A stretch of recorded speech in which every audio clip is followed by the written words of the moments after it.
Adamastor.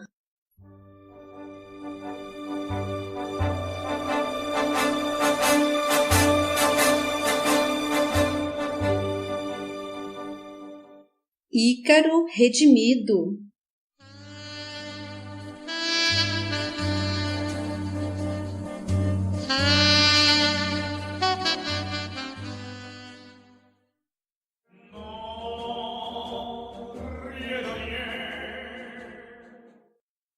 Capítulo 9.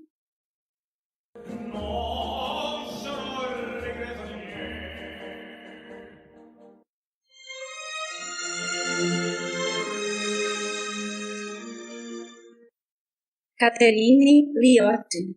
Peines et mes joies, mes petits sacrifices, voilà mes fleurs.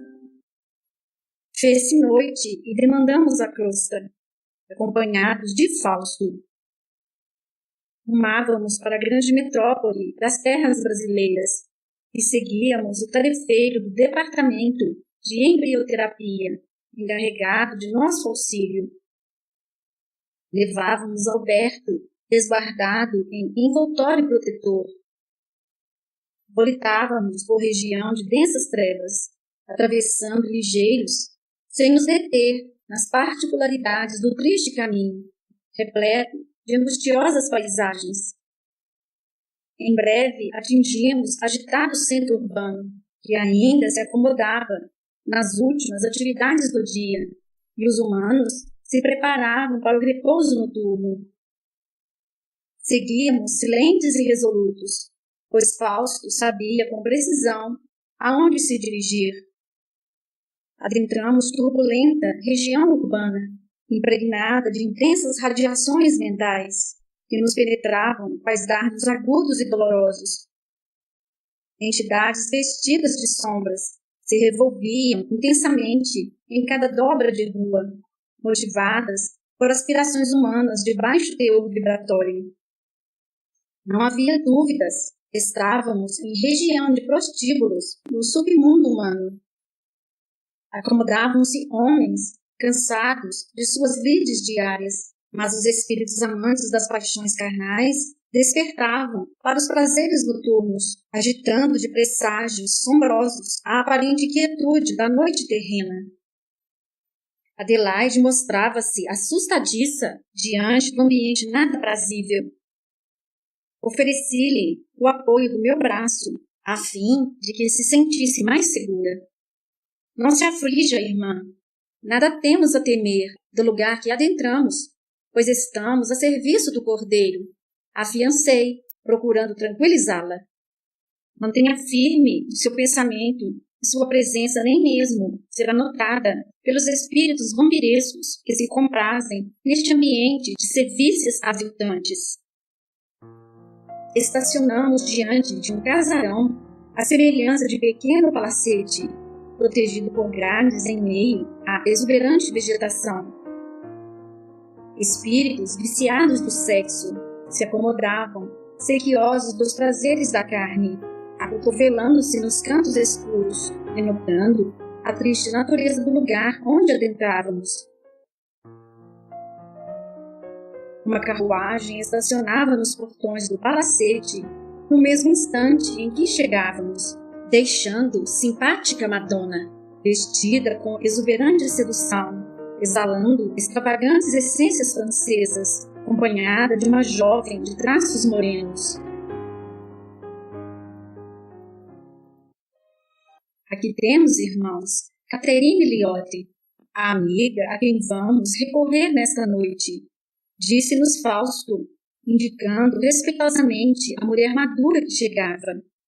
Trata-se de uma francesa radicada no Brasil. Como os amigos já notaram, estamos numa casa noturna de comércio do sexo, onde, infelizmente, tivemos que buscar socorro para Alberto. Sei que vocês esperariam um melhor ambiente para situar nosso amigo em posição tão delicada, porém, em obediência às determinações que nos chegaram do plano superior, este é o lugar que melhor lhe convém, e esta a pessoa mais apropriada para recebê-lo. Tenham a certeza disso. Ainda não sabemos o que une os protagonistas do nosso roteiro, mas estejamos convencidos de que estão atados por laços do passado, cujas origens ainda ignoramos. Ademais, fomos informados de que entidades de planos mais altos estão interessadas no socorro a esta desventurada amiga e guardam a intenção de mudar-lhe os rumos do destino, chamando-a para as responsabilidades diante da vida. A jovem que a acompanha é Rosa, uma órfã a quem ampara e devota a preço maternal, apesar de ter sido levianamente induzida à mesma vida desregada que leva. Ela será coagida a receber o nosso amigo por filho frustro, neste caso? Não me parece com cara de quem irá aceitar isso de bom grado, considerou Adelaide. Embora tenhamos meios de efetivar o processo à revelia de sua anuência, é conveniente que tentemos convencê-la da necessidade de aceitar a prova, aproveitando o ensejo para renovar os tristes caminhos de sua vida. Assim, tudo será mais fácil e as chances de êxito serão maiores para todos, explicou-nos o dedicado tarefeiro, já bastante ciente de seu trabalho. Catherine, prosseguiu o amigo, merece todo o nosso respeito. Não a tratemos com a hipocrisia dos homens, que usam de palavras condenatórias e atitudes de menosprezo, como se lhe fossem superiores, pois não temos esse direito. Sabemos pouco de seu passado, porém, embora identifiquemos neste momento a sua condição de mulher dissoluta, no exercício de execrável mantenedora de prostíbulo, estejamos cientes de que se trata de valoroso espírito, antiga monja, desviada de suas intenções na presente encarnação. Esconde por trás desta sua aparência de requintada mulher da vida uma alma aflita e vazia, profundamente sofrida, pois sabe que este não é o destino para o qual ele nasceu. Entregou-se à prostituição ainda na França, de onde vem. Sua família faliu nos negócios, após o falecimento de seu pai, e ela, renegando-se a viver na simplicidade, preferiu prostituir-se, explorando seus dotes de refinada beleza. Seus entes queridos a repudiaram por isso, e para não cair no descaso, preferiu partir para longe, unicamente com o propósito de enriquecer e reconquistar a posição social perdida em seu país de origem.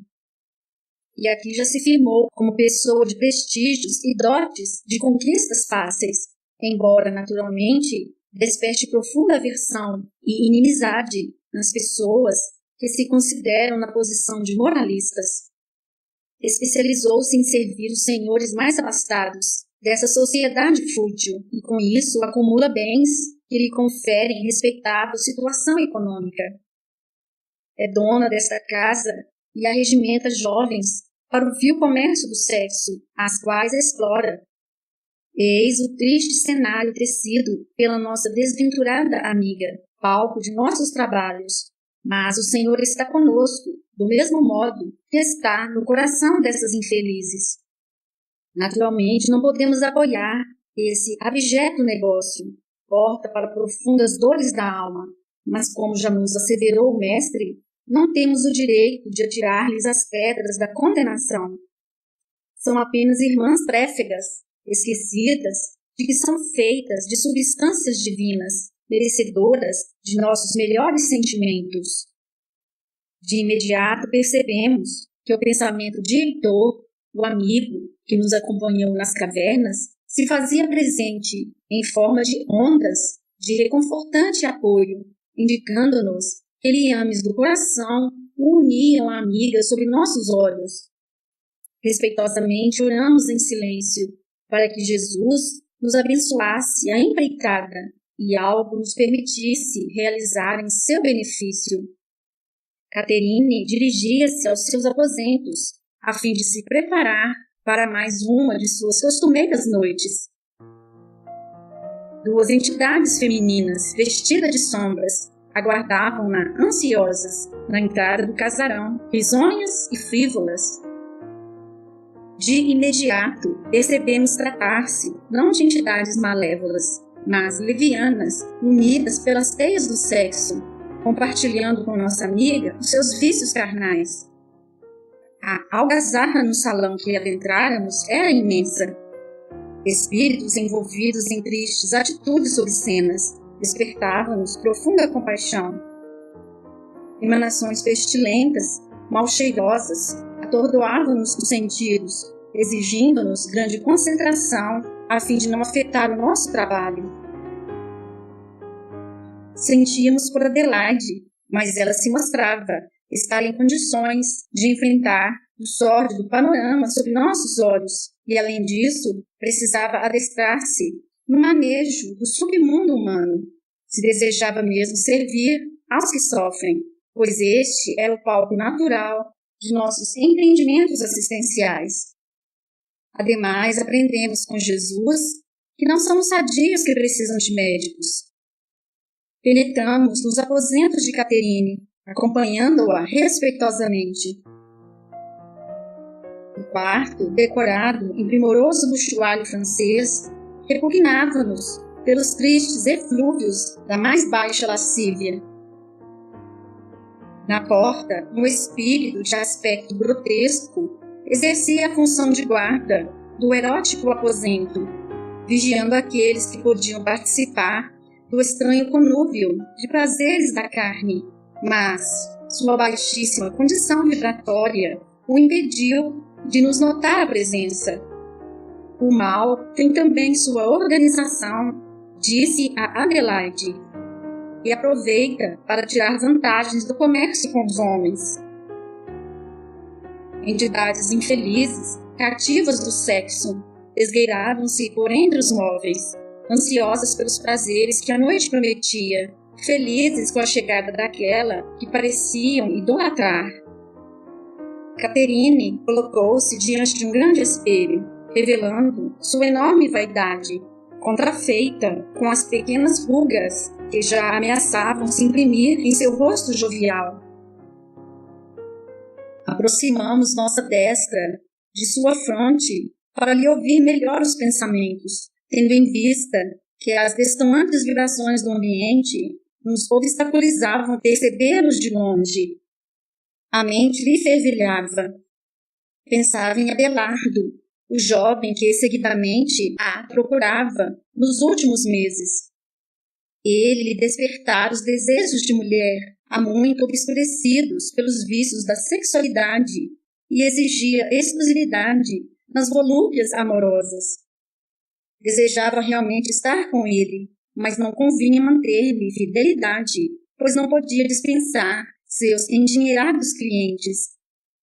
Pequeno conflito, no entanto, logo se diluiu nas fantasias sexuais que a lembrança do jovem lhe suscitava. As ondas mentais que se lhe escapavam, de imediato refletiram nas infelizes desencarnadas, jungidas a ela, despertando-lhes atitudes obscenas, fazendo-as proferirem gritos e gargalhadas estridentes. São crianças inconsequentes, meus amigos, dizia Fausto. Deixam-se inebriar pelas emanações das fantasias sexuais de nossa imprudente amiga, das quais não somente se comprazem, como também se alimentam. Não podemos afastá-las daqui, pois estão imantadas ao ambiente. Como podem perceber, na aparente privacidade deste quarto, pratica-se realmente um abjeto sexo em grupo. Todos aqueles que se deixam macular pelos prazeres mundanos deste tipo de erotismo, onde não imperam os valores da afetividade, do respeito mútuo e da responsabilidade, veem-se obrigados a compartilhar com seres das sombras suas sagradas energias sexuais. Se os humanos pudessem observar esta triste realidade, enojar-se-iam desta prática que repugna tanto quanto a assistir a loucos deleitarem-se em uma pocilga sem se darem conta do fato. Um dia os homens aprenderão que o sexo deveria ser um ato tão sagrado quanto uma prece.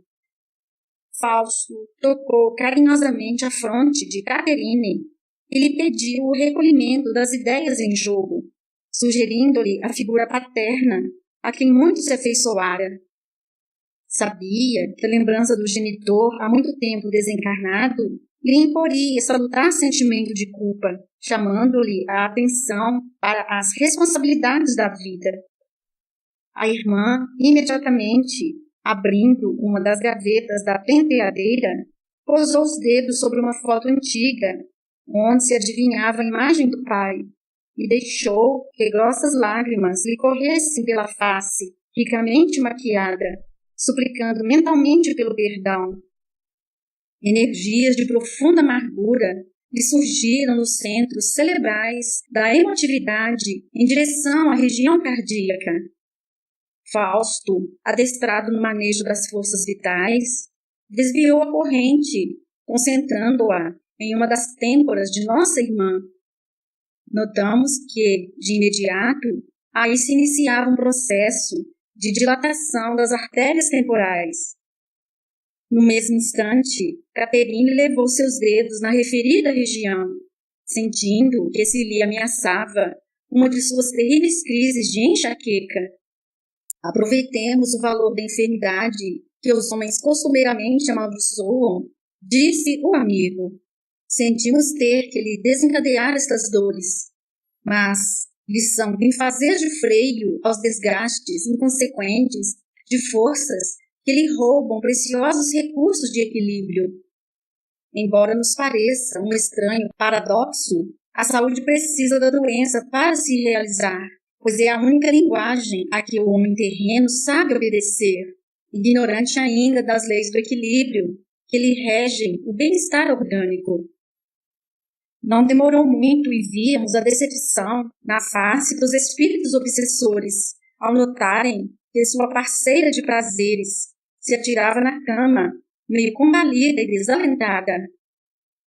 Em breve, Rosa, a jovem que chegara junto com Catherine, era chamada, adentrando-se ligeira no quarto, trazendo-lhe, já ciente do que se passava, a toalha molhada para lhe atar na testa, o único alívio que experimentava nestas ocasiões. O tumulto dos espíritos se somava agora ao bulício dos humanos, pois a casa se enchia de janotas, oriundos da alta sociedade local. Pelintras de faces frívolas, emolduradas pelos sorrisos irônicos dos aproveitadores e disfarçando a luxúria em trajes de requinte, exalavam eflúvios pestilentos, imiscuídos dos odores maléficos do álcool e do fumo, causando-nos piedade e repugnância pela baixeza da alma humana. Um bando de obsessores encarnados, explorando corações infelizes, que vendem prazeres fáceis a fim de sobreviverem, que triste realidade, proferi pesaroso Adelaide. Uma frase do Evangelho, no entanto, ressoava em minha mente. Raça de incrédulos e perversos, até quando vos sofrerei? Mateus 17, versículo 17. Assaltado pelas minhas reminiscências, surpreendia-me contrito e aflito, sem o direito de menosprezo a nenhum daqueles senhores, pois no passado já havia pertencido às suas fileiras. Lágrimas aflitivas marejaram-me nos olhos, mas o momento, no entanto, requisitava-nos o máximo equilíbrio e não convinha perturbar o trabalho com minhas tristes recordações. Recolhi-me em sentida prece, agradecendo ao Senhor por já não me contar entre aqueles garbosos e devassos cavalheiros. Adelaide, percebendo-me a emotividade, dirigiu-me caricioso olhar e silentemente me envolveu em seu braço de amigável conforto, sem exigir-me explicações para a repentina manifestação de sensibilidade. Trazemos da vida na carne muitas lembranças que gostaríamos de simplesmente apagar da memória, mas elas nos perseguem quais fantasmas remitentes, impossíveis de se aniquilar, exigindo-nos o aprendizado do equilíbrio. O trabalho em favor dos infelizes, o estudo nobilitante e o exercício constante de sentimentos elevados são os únicos remédios para uma alma que enseja a regeneração. Neste momento, rompendo minhas amargas conjecturas, um rapaz em trajes militares batia à porta dos aposentos de Caterine com vigor. Na impetuosidade de sua expressão, vimos tratar-se de Abelardo, o jovem que habitava as fantasias de nossa amiga pouco antes.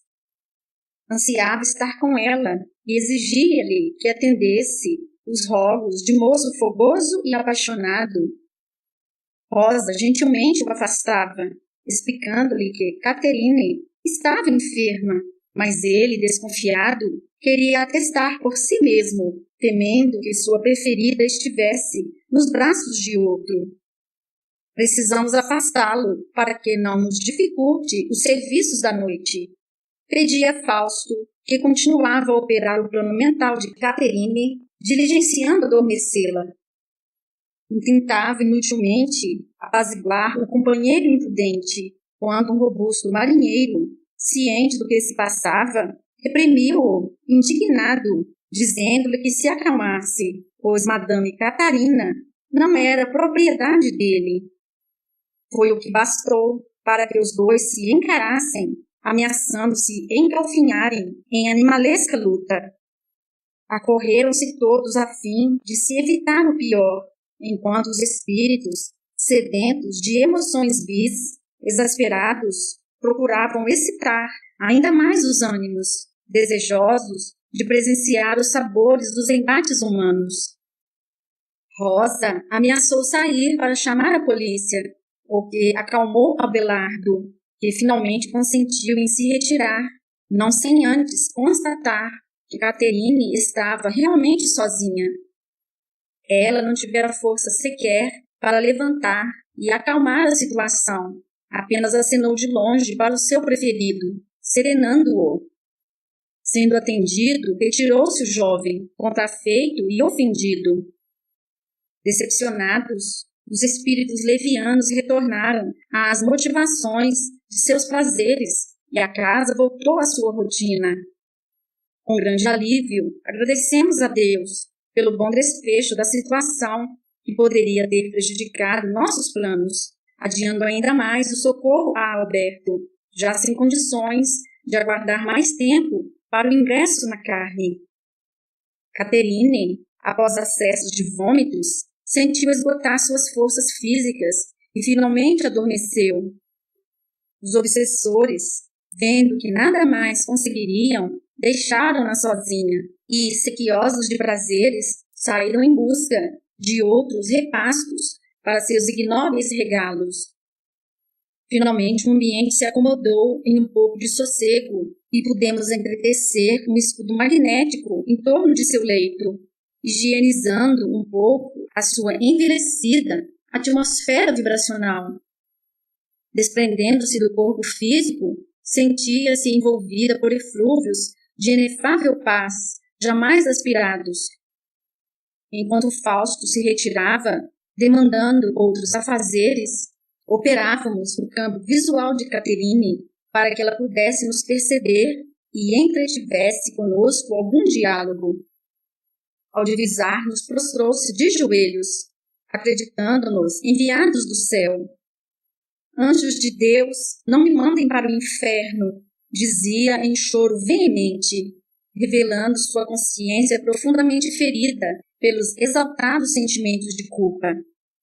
Levante-se, irmã, somos apenas seus amigos, não somos enviados do céu, e sequer estamos aqui para lhe condenar por qualquer atitude que seja. Respondi-lhe, procurando acalmá-la. Contenha seu pranto e procure orar a Jesus, para que sua alma se refaça na paz que a envolve. De imediato, Caterine começou a proferir sentida prece em francês, recordando-se de sua meninice. Quando Fausto adentrou o quarto, acompanhado de Heitor, nosso já conhecido companheiro. A paz esteja com todos, amigos. É uma satisfação revê-los. embora em ambiente tão desagradável para as suas sensibilidades. Saudou-nos o dileto mentor. Catherine, como já previram, é estimada pupila de nosso coração e não podemos deixar de prestar-lhe socorro nesta hora tão importante no destino profundamente infausto que traçou para si mesma. Vamos ao trabalho. Temos que trazer-lhe à presença o genitor, o único capaz de movê-la do lameiro em que se atirou. No entanto, encontra-se ele reencarnado, em plena infância, e demandaríamos precioso tempo preparando-o para o mergulho no passado. Só nos resta ludibriá-la, meus amigos. Com devido respeito, far-me-ei passar por ele, pois assim se faz necessário para o seu próprio bem. Em seguida, aproveitando o potencial de oração em que se movia Catherine, ainda de joelhos, extasiada diante das luzes espirituais que a iluminavam, Fausto operou seus centros mnemônicos, copiando-lhe a imagem do pai, e projetou-a através de surpreendente manipulação ideoplástica sobre Heitor, que se vestiu assim da exata figura paterna.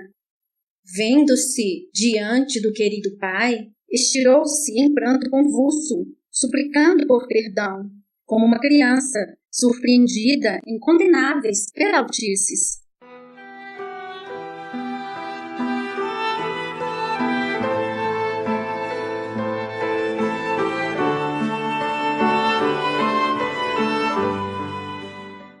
Que fizeste, minha filha, da moral e dos costumes aprendidos na infância? Perguntou-lhe Heitor, na figura do pai, no mais perfeito francês. O que fazes, filha querida, neste ambiente imundo e indigno da realeza divina de que todos fomos feitos? Catherine, sem compreender o que se passava, tentava evadir-se para o refúgio seguro do corpo físico, em imenso conflito de consciência, dividida entre o irrefreável desejo de abraçar o pai querido e a vergonha que se lhe estampava na alma maculada de ignominias. Adelaide e eu sustentávamos-lhe a organização carnal, constrangida em tremores, refletindo os inopinados estímulos oriundos do espírito parcialmente desprendido. Perdoa-me, não queria manchar-te de opróbrios um honrado nome. Respondeu afante nossa amiga, abalada na profundeza da alma. Compadeça-te de meu infortúnio, que já me serve de oneroso castigo. Perdoa-me. O perdão genuíno entre aqueles que não atingiram ainda a maioridade do espírito somente é possível diante da sincera disposição de transformação de quem o suplica. Se reconheces o erro, nada te imputa maior desdita do que persistir nele, filha querida, tornando-se assim difícil a oferta do perdão sincero. Promete-me que abandonarás a estrada de devassidão em que transitas, e então moverei os céus e a terra para trazer-te a felicidade que almejas. Dá-me forças para isso, meu Pai. Não quero mais a penúria do pecado que me sufoca o coração, mas não tenho outros caminhos por onde transitar. Ajuda-me, Pai querido, perdoa-me. Suplicava em plangente preito, domada pela comoção intensa que lhe eclodia da alma dolida.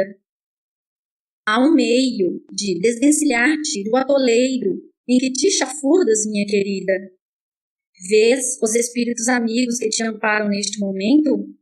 Eles te trazem um filho como dádiva preciosa do céu e com ele uma esperança de redenção. Aceita de bom grado o presente de Deus e a tua vida se transformará. Pai, o que me pedes não posso aceitar. Não sou digna da maternidade. Trago o seio enodoado de culpas e vícios.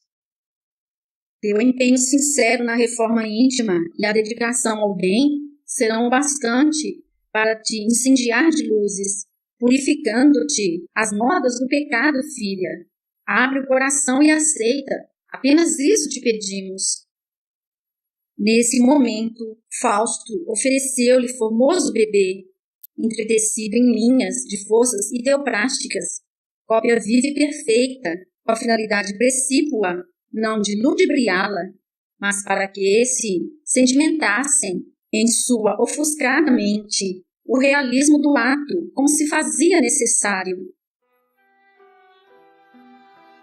Diante da oferta, Catherine, desfeita em lágrimas, motivada por sublime sentimento maternal e sentindo-se aliviada por merecer a consideração daqueles que imaginava enviados dos anjos, abriu as portas de seu coração, estendendo os braços para receber em seu regaço a messe divina.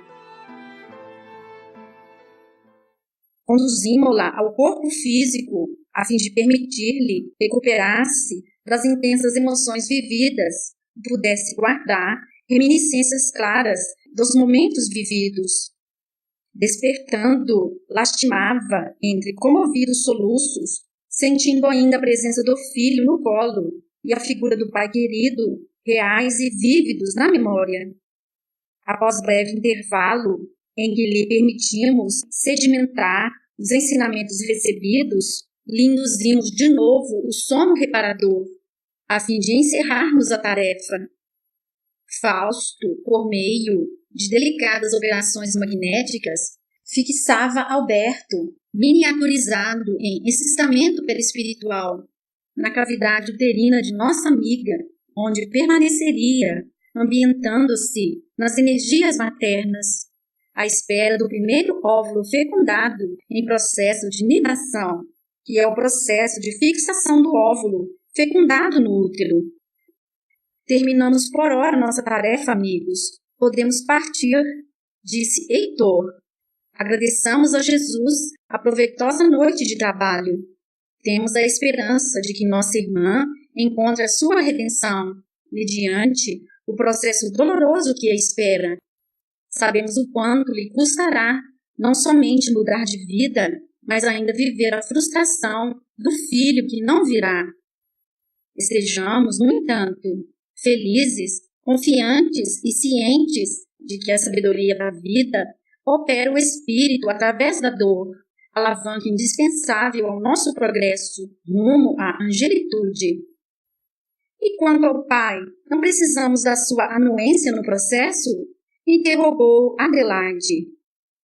O pai apenas será o portador dos recursos biológicos para o processo reencarnatório e não lhe solicitaremos responsabilidades de que sabidamente não poderá em absoluto dispor.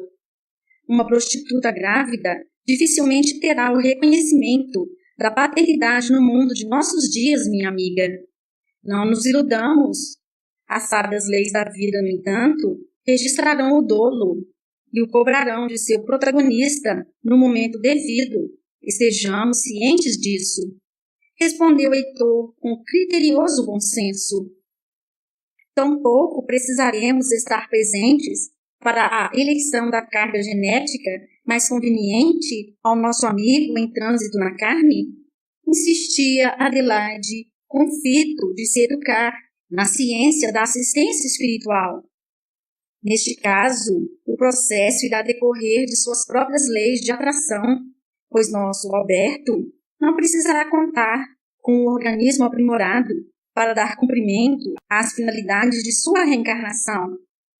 Não pelo fato de estarmos diante de um suicida que, por isso, desmereça maiores cuidados, mas porque sabemos que será impossível impedir que estampe nas células embrionárias as malformações oriundas da autodestrutividade alimentada, tornando-as inviáveis.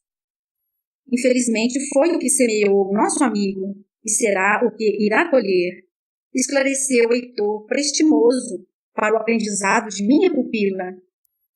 Acalmando as ansiedades da irmã Anui. Não se preocupe, acompanharemos de perto a incursão de Alberto na carne, permitindo-lhe a observação mais acurada do processo. Heitor proferiu o sentido da prece, encerrando os nossos trabalhos no momento. Solicitando licença para nos deixar, retirou-se, carregando nos braços Catherine, adormecida em espírito, a fim de lhe propiciar breve passeio em regiões espirituais mais elevadas, afagando-lhe a alma dolida e fatigada das agruras terrenas. Fim do capítulo.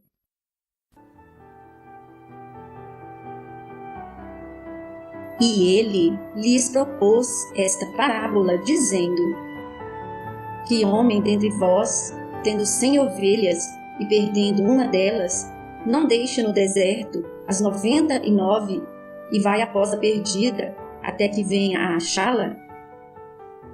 E achando-a, a põe sobre os seus ombros jubiloso. E chegando a casa, convoca os amigos e vizinhos, dizendo-lhes: Alegrai-vos comigo, porque já achei a minha ovelha perdida. Digo-vos que assim haverá mais alegria no céu por um pecador que se arrepende do que por 99 justos que não necessitam de arrependimento. Lucas 15, versículos de 3 a 7.